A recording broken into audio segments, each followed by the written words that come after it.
Lucifer 2 Empuraan. Lucifer film almost industry range లోని కేరళలో perform చేసిన తర్వాత ఈ సెకండ్ సీక్వెల్ పార్ట్ ఎంపురాన్ కి పీక్ లెవెల్లో హైప్ జనరేట్ అయింది. మేబీ తెలుగులో చాలా మంది ఒరిజినల్ చూడక రీమేక్ చూడడం వల్ల చాలా మందికి తెలియకపోవచ్చు, కానీ డైరెక్టర్ పృథ్వీరాజ్ సుకుమారన్ గారు అయితే మాత్రం ఈ ఫిలిం ని ఒక పాన్ ఇండియా లెవెల్ స్కేల్ మాత్రమే కాదు, ఒక ఇంటర్నేషనల్ లెవెల్ స్కేల్ కి తీసుకువెళ్లే విధంగా ఫారెన్ క్యారెక్టర్స్ గానీ, స్టోరీ ఈవెంట్స్ గానీ, స్కేల్ గానీ అదే లెవెల్లో మెయింటైన్ చేయడానికి మాలీవుడ్ ఇంతకు ముందు చూడని విధంగా ప్రయత్నించారు. సో వాళ్ళ అటెంప్ట్ కి కంప్లీట్ జస్టిఫికేషన్ జరిగిందా లేదనేది క్లియర్ గా ఈ వీడియోలో తెలుసుకుందాం. లూసిఫర్ 1 లో ఒక బిగ్ మిస్టరీ ఉంటుంది, ముఖ్యంగా హీరో క్యారెక్టర్ గురించి. అండ్ మెయిన్ ఈవెంట్ కి రావడానికి ఒక స్ట్రాంగ్ ఎమోషన్ ఉంటుంది. దాంతో పాటు సర్ప్రైజింగ్ క్యామియో, పవర్ఫుల్ క్యారెక్టర్ కూడా డైరెక్టర్ పృథ్వీరాజ్ సుకుమారన్ గారు మసూద్ భాయ్ పాత్రలో ఆడియన్స్ ని మెప్పించారు. పోతే ఇప్పుడు ఆ మిస్టరీ తోటి పార్ట్ 1 ఎండ్ అయిన తర్వాత ఆ మిస్టరీని కంప్లీట్లీ ఓపెన్ చేసే విధంగా పార్ట్ 2 ఉంటుందా అంటే ఎస్, చాలా క్లారిటీ ఇస్తారు. పార్ట్ 1 లోని స్టీఫెన్ అదే alias Abraham Qureshi alias Lucifer character ఎంత పవర్ఫుల్ గా కనిపిస్తుందో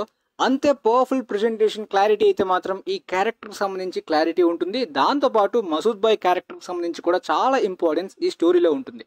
స్టీఫెన్ ని తిరిగి తీసుకొచ్చే ఈ సీక్వెల్ పాయింట్ అయితే మాత్రం డీసెంట్, మంచి ప్లాట్ పాయింట్. దాని మీద పొటెన్షియల్ కూడా చాలా స్ట్రాంగ్ గా ఉంది. కానీ స్క్రీన్ ప్లే లో ఈసారి క్యారెక్టర్స్ ఇంకా ఎక్కువ అవుతాయి అండ్ ఆ క్యారెక్టర్స్ లోని డెవలప్మెంట్ కూడా కాస్త చేంజ్ అవుతుంది. కాబట్టి ఆ వేరియేషన్ డెవలప్మెంట్ సెటప్ కి టైం తీసుకున్నారు. దానికి dark night style screen play. For example recent గా విక్రమ్ ఫిల్మ్ లోని కమల్ హాసన్ గారి క్యారెక్టర్ తక్కువ సేపు ఉన్న స్టోరీ అంతా అటువైపు తిరుగుతున్న ఫీల్ వస్తుంది కదా, సో ఆ టైప్ లో బిల్డ్ చేశారు. ఫస్ట్ ఆఫ్ అంతా దానికి ఎక్కువ సబ్ ప్లాట్స్ ని యూజ్ చేశారు. ఆ సబ్ ప్లాట్స్ అన్ని కూడా ఇంటర్నేషనల్ గా ఉంటే మరి కొన్ని ఫ్లాష్ బ్యాక్ గా ఉంటాయి అనమాట. దానిలోని హిందీ ఇంగ్లీష్ వర్డ్స్ ఎక్కువ ఉంటాయి కాబట్టి సినిమాలో దాదాపుగా 60-70% ఇంగ్లీష్ హిందీ డైలాగ్స్ ఉండడం తోటి నార్మల్ ఆడియన్స్ కి అర్థం అవడం కొద్దిగా కష్టం, ఆ లాంగ్వేజ్ రాని వాళ్ళకి. ఈ ఇంటర్నేషనల్ లెవెల్ స్కేల్ లొకేషన్స్ లోని సబ్ప్లాట్స్ అన్ని అన్నెసరీయా అంటే లేదు, చాలా పవర్ఫుల్ గా అనిపించే క్యారెక్టర్స్ కి చాలా అవసరం. ప్రెసెంట్ స్టోరీకి ఆ క్యారెక్టర్ యొక్క బిల్డప్ కి పర్ఫెక్ట్ గా అవసరమైనట్టు చాలా స్ట్రాంగ్ సెన్స్ ని డిజైన్ చేశారు. కానీ నార్మల్ ఆడియన్స్ కొద్దిగా కాంప్లెక్స్ గా కన్ఫ్యూజ్ అయ్యే విధంగా ఉంటాయి ఈ సబ్ప్లాట్స్ వల్ల. అండ్ ఫస్ట్ పార్ట్ చూడని వాళ్ళకి అస్సలు క్లారిటీ ఉండదు. ఎమోషన్స్ గానీ, క్యారెక్టర్స్ మోటివ్స్ ఏ మాత్రం కూడా అర్థం కావన్నమాట. వాళ్ళ కాన్వర్సేషన్స్ కూడా అసలు కన్ఫ్యూజన్ గా అనిపిస్తాయి.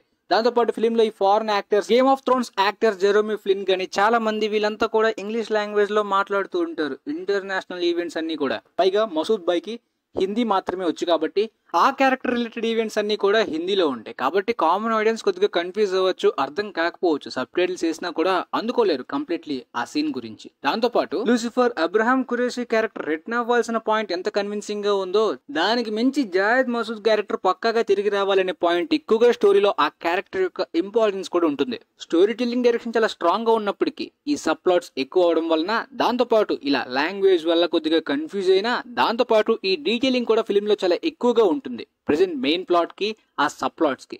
లైక్ ఒక డైరెక్టర్ గా చూస్తున్నట్టు ఎక్కువ స్టఫ్, ఎక్కువ డీటెయిలింగ్ ఉంటుంది. ఫిల్మ్ లవర్స్ కి మంచి ఇంట్రెస్టింగ్ గా ఉంటుంది ఆ డీటెయిలింగ్స్ అంతా కూడా స్టోరీ టెల్లింగ్ లో. కానీ కామన్ ఆడియన్స్ కి ఎక్కువ డ్యూరేషన్ ఫీల్ వస్తుంది. సో ఫస్ట్ హాఫ్ లో వాళ్ళు ఇన్వాల్వ్ అవడానికి టైం పట్టిన, సెకండ్ హాఫ్ లోని మంచి ఎలివేట్ చేసేలాంటి గూస్ బంప్స్, హీరోయిక్ మూమెంట్స్ ని కూడా డిజైన్ చేశారు. Theatrical experience, production quality high లెవెల్లో ఉందన్నమాట. చాలా మంచి ఎక్స్పీరియన్స్ నిజంగా. థియేట్రికల్ ఎక్స్పీరియన్స్, సినిమాటోగ్రఫీ కానీ, సౌండ్ మిక్సింగ్ కానీ కంప్లీట్లీ హై లెవెల్ క్వాలిటీ కనిపిస్తుంది. ఎక్కడ కూడా లో లెవెల్ అని ఫీల్ రాదు. ఈవెన్ యాక్షన్ కొరియోగ్రఫీలోని కొన్ని సీన్స్ కొద్దిగా నార్మల్ గా ఓవర్ ద టాప్ అనిపించినప్పటికీ రిమైనింగ్ యాక్షన్ కొరియోగ్రఫీ అంతా కూడా చాలా బాగుంటుంది కన్విన్సింగ్ గా. లూసిఫర్ 1 లోని మసూద్ భాయ్ ఫైట్ చేస్తున్నప్పుడు ఆ ఫైట్స్ ఎంత కన్విన్సింగ్ గా ఉంటాయో అలానే ఉంటాయి. కొన్ని పాయింట్స్ కొద్దిగా మోహన్ లాల్ ని ఎలివేట్ చేస్తున్న ఆ larger than life screen presence గురించి కొద్దిగా ఓవర్ గా చూపించినట్టు ఉంటది. కాకపోతే స్లో మోషన్ షార్ట్స్ ఫిలిం లో ఎక్కువ అయ్యాయి అనమాట. లైక్ పృథ్వీరాజ్ గారు ప్రశాంత్ నీల్ నుండి కాస్త ఇన్ఫ్లుయెన్స్ అయిన ఫీల్ అయితే వస్తుంది ఈ స్లో మోషన్ లోని, ఎలివేషన్ సీన్స్ లోని. బట్ ఇద్దరి స్క్రీన్ ప్రెసెన్స్, ఆ బ్రొమాన్స్ అయితే మాత్రం అదిరిపోయింది స్క్రీన్ మీద. వాళ్ళిద్దరి కాంబినేషన్, ఆ క్యారెక్టర్స్ నిజంగా ఇంకొకరిని ఊహించుకోలేమనే రేంజ్ లో స్ట్రాంగ్ ప్రెజెంటేషన్ ఉంటుంది. సాటిస్ఫైయింగ్ క్లైమాక్స్ ఉంటుంది. కానీ చాలా మంది ఎక్కువగా ఎదురు చూసిన ఆ international surprising Hollywood villain character కి ఈ స్టోరీకి ఏంటా స్ట్రాంగ్ కనెక్షన్ అని ఎక్స్పెక్ట్ చేస్తారు కదా. ఆ స్ట్రాంగ్ కనెక్షన్ అనేది నార్మల్ కనెక్షన్ ఫీల్ వచ్చే విధంగా పోస్ట్ క్రెడిట్స్ ఉంటాయి.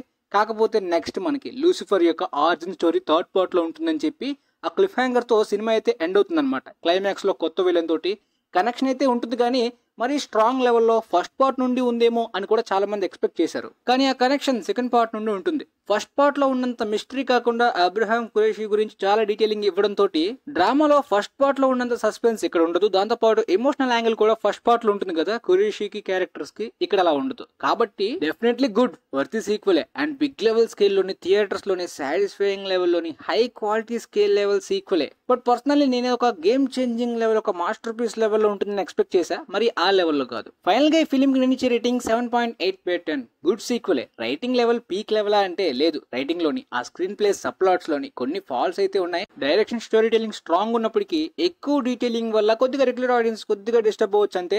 థియేట్రికల్ ఎక్స్పీరియన్స్ బాగుంటుంది అండ్ ఫిల్మ్ లవర్స్ ప్రతి డీటెయిల్ ని క్యాచ్ చేస్తుంటే ఆ స్టోరీ టెల్లింగ్ లోని కంప్లీట్ క్లారిటీ ఉంటుంది అండ్ సాటిస్ఫైయింగ్ ఎలిమెంట్స్ కూడా ఉంటాయి. ముఖ్యంగా మసూద్ అండ్ లూసిఫర్ క్యారెక్టర్స్ బాగా నచ్చిన వాళ్ళకి సంబంధించిన స్ట్రాంగ్ ఈవెంట్స్ డీటెయిలింగ్ ఇవ్వడం బాగుంది. కాకపోతే ఇప్పుడు ఈ లూసిఫర్ ఆర్జిన్ గురించి మరొక పార్ట్ గురించి వెయిట్ చేయాలని ఫీల్ వస్తుంది అంతే. కానీ పృథ్వీరాజ్ గారి డైరెక్షన్ చాలా బాగుంటుంది, కానీ సరే స్క్రిప్ట్ లో కూడా ఆయన ఇన్వాల్వ్ అయితే ఇంకా బాగుంటుందని నా ఫీలింగ్. ఓవరాల్ గా నా రివ్యూ మీకు క్లారిటీగా అర్థమైందని అనుకుంటున్నాను. వీలైతే ఈ వీడియోని మీ ఫ్రెండ్స్ లో ఉన్న వాళ్ళకి కూడా షేర్ చేయండి and thanks for watching guys.